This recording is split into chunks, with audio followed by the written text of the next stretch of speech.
안녕하세요, 여러분. 오늘은 4월 25일에 통장을 꼭 확인하셔야 하는 이유에 대해 이야기해 보려고 합니다. 평소에 문제없이 들어오던 기초연금이 예고 없이 줄어들거나 아예 중단될 수 있다는 소식 믿어지시나요? 저도 처음 들었을 때는 깜짝 놀랐습니다. 오늘 이 영상을 통해 왜 그런 변화가 생기는지, 그리고 어떻게 미리 대비하면 좋은지 자세하게 알려드리겠습니다. 이야기를 듣다 보면 재산, 소득, 공시가격 등 다소 어려워 보이는 용어들이 나오긴 하는데 최대한 쉽고 친절하게 풀어드릴 테니 끝까지 함께 들어주시길 바랍니다. 기초연금이 달라질 수 있는 주요 원인 중 하나는 재산과 소득의 변화입니다. 여기서 재산은 집이나 토지, 예금과 같은 자산을 의미하고 소득은 매달 받는 연금, 월세, 사업소득, 그리고 근로소득까지 포함합니다. 우리나라 정부는 수급자의 재산과 소득이 변화했는지 매년 1월과 7월 두 차례에 걸쳐 꼼꼼하게 조사합니다. 이 조사에서 소득 인정액이 정해진 선정 기준액을 초과하면 오랫동안 안정적으로 받아왔던 기초연금이 갑자기 중단되거나 지급 금액이 줄어들 수 있답니다.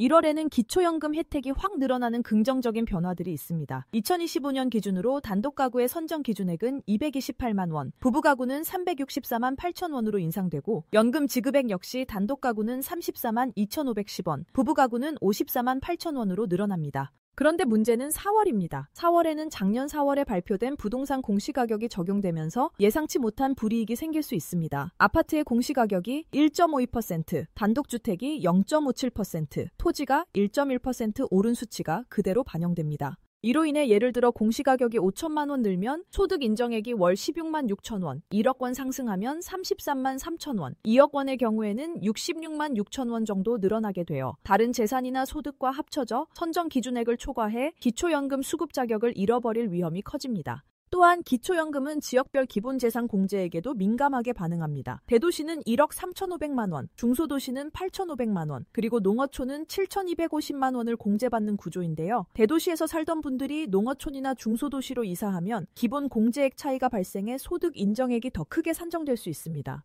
예를 들어 서울에서 3억 원 상당의 부동산을 가지고 계셨다가 중소도시로 이사하면 공제액 차이로 인해 소득 인정액이 크게 증가하면서 기초연금이 중단되는 경우도 발생합니다.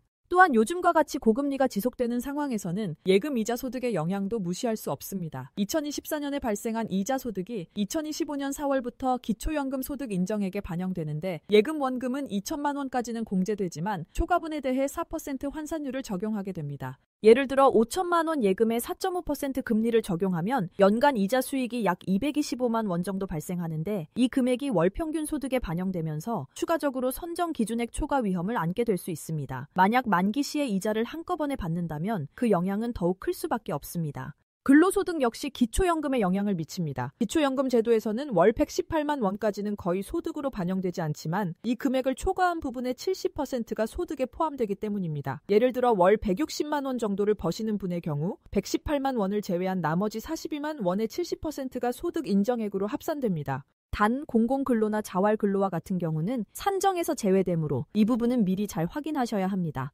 이외에도 부동산을 처분하고 전세로 들어간 경우, 남은 자금을 은행 예금에 넣어 큰 목돈을 보유하게 된 경우, 또는 자녀 명의 통장이 사용될 때 등 예상치 못한 상황들이 기초연금 수급에 큰 영향을 미칠 수 있습니다. 상속이나 증여, 국민연금 수령액 증가까지 여러 가지 상황이 모두 소득 인정액에 포함되어 결국 기초연금 수급 자격에 불리하게 작용할 수 있는 것입니다. 그렇다면 이러한 상황을 어떻게 미리 예방할 수 있을까요? 가장 먼저 이사 계획이 있으신 분들은 가려는 지역의 기본재산 공제액과 내 재산 상황을 미리 꼼꼼히 계산해 보셔야 합니다. 대도시에서 중소도시나 농어촌으로 이사할 경우 주택을 구입하기보다 전세나 월세로 거주하는 것이 기초연금 유지에 더 유리할 수 있습니다.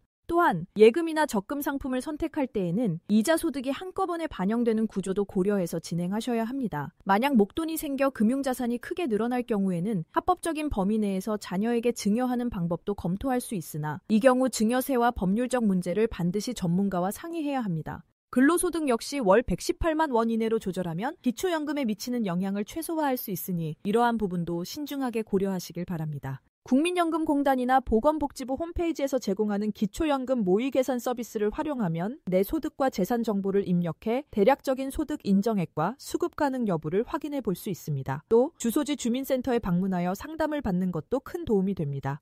이렇게 미리 정보를 확인하고 전문가의 조언을 들어보면 불의의 상황으로 기초연금 수급 자격을 잃는 일을 예방할 수 있습니다. 오늘은 기초연금이 갑자기 줄어들거나 중단되는 다양한 원인과 그에 따른 대비 방법에 대해 자세히 살펴보았습니다. 평소에 통장에 찍히는 기초연금 금액을 4월 25일에 꼭 확인하시고 변화가 있거나 의심스러운 부분이 있다면 즉시 주민센터나 국민연금공단에 문의하시길 권해드립니다. 기초연금은 많은 어르신들이 노후를 견고하게 준비할 수 있도록 돕는 중요한 제도입니다. 혹시 이 제도를 아직 신청하지 않으신 분들이나 자산 구성 변화로 어려움을 겪고 계신 분들이 계시다면 이번 기회를 통해 꼭 한번 확인해 보시길 바랍니다. 영상 내용이 도움이 되셨다면 구독과 좋아요 그리고 알림 설정 부탁드립니다. 여러분의 소중한 의견이나 궁금한 점은 댓글로 남겨주시면 다음 영상에서 더욱 알찬 정보로 찾아뵙겠습니다. 오늘도 끝까지 시청해 주셔서 감사합니다.